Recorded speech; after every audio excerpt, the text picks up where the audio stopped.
चौथी साखी। पखा पखी के कार नई, सब जग रहा भुलान। निरपख होई के हरि भजे, सोई संत सुजान। कबीरदास जी कहते हैं कि पखा पखी यानी पक्ष विपक्ष, वाद या विवाद। किस चीज़ का वाद विवाद? कि मेरा मत या मेरा संप्रदाय या मेरा धर्म श्रेष्ठ है, महान है, तुम्हारा मत, तुम्हारा संप्रदाय या तुम्हारा धर्म निम्न है।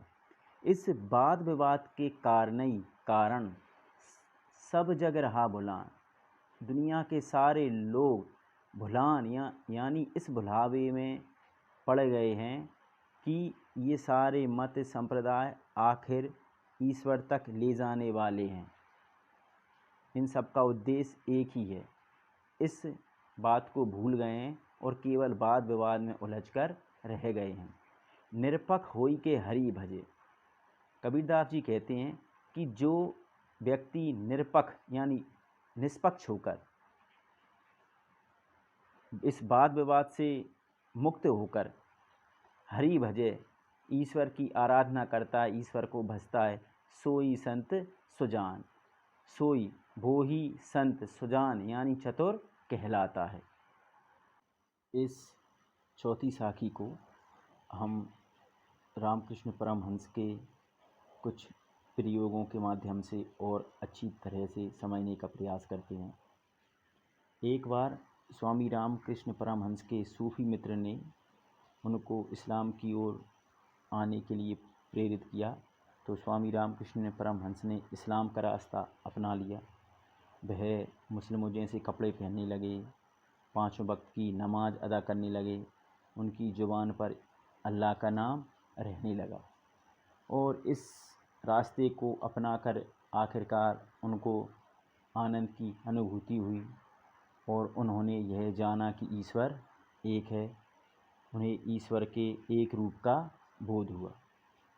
दूसरी घटना यह है कि एक बार स्वामी रामकृष्ण परमहंस अपने शिष्य के घर पर गए हुए थे। वहाँ पर बाइबल का पाठ चल रहा था, तो वो ईसा मसीह के व्यक्तित्व से बहुत प्रभावित हुए। ईसा मसीह की बातों को उन्होंने अपने जीवन में उतारना शुरू किया और वे कई ईसाई संतों से मिलने लगे और उनका रूप लगभग ईसा मसीह जैसा होने लगा।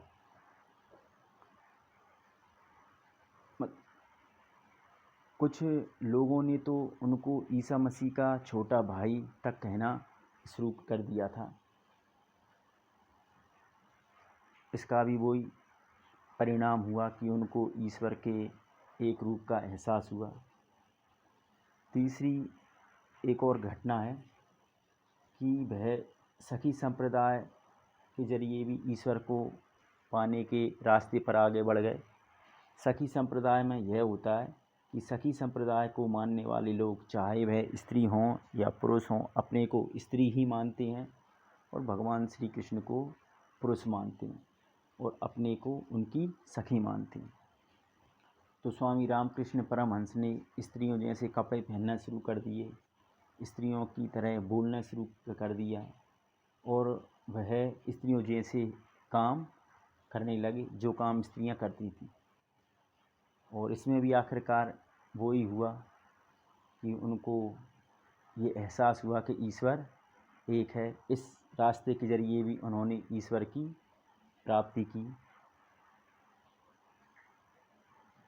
उम्मीद है आपको स्वामी रामकृष्ण परमहंस की इन तीनों घटनाओं से समझ आया होगा इस साखी का अर्थ। अब अपन चलते हैं संदर्भ की ओर। संदर्भ पूर्वानुसार है। प्रसंग प्रस्तुत साखी में कवि ने निष्पक्ष भाव से ईश्वर भक्ति करने की प्रेरणा दी है, यानी कि जो ईश्वर की भक्ति करना चाहते हैं उनको वाद विवाद में पड़े बिना निष्पक्ष होकर ईश्वर की भक्ति करना चाहिए। आगे चलते हैं विशेष या काव्य सौंदर्य।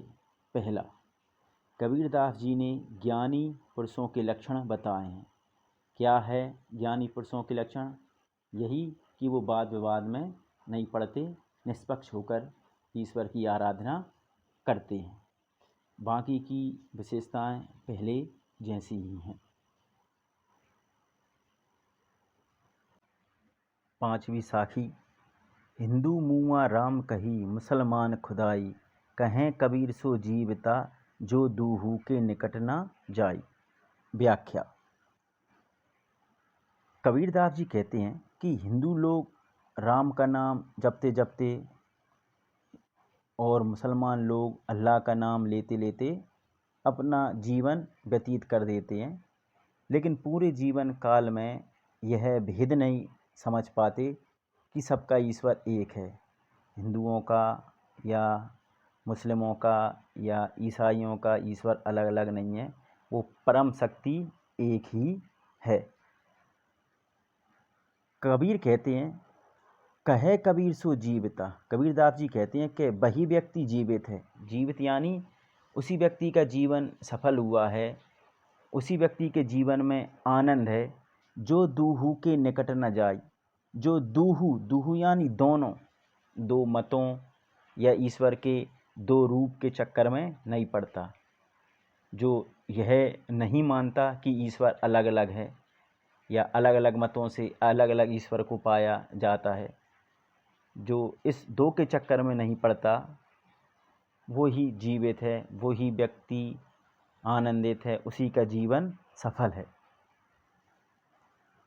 इसको भी अपन स्वामी रामकृष्ण परमहंस के उदाहरणों से ले सकते हैं। उन्होंने अलग अलग प्रयोग कर कर देखे और आखिर में उन्हें एक रूप ईश्वर की अनुभूति हुई, एक ईश्वर की ही, एक ही आनंद की अनुभूति हुई।